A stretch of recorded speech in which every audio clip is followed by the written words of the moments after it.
Hey, it's Maher. Welcome back to the Pyro Yard, and tonight we're going to be launching Canadian Pride.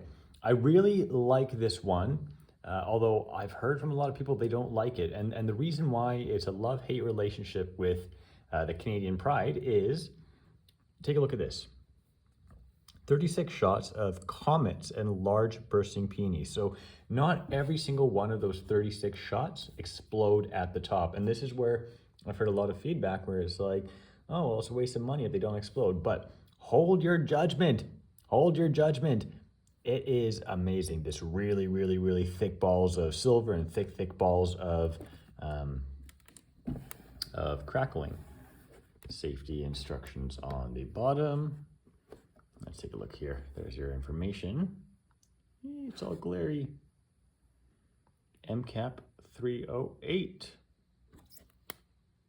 Yeah, safety instructions. You got to be safe. Can anyone tell me, what does this font look like? I think it looks like Super Mario 64. Anyways, let's go launch this one.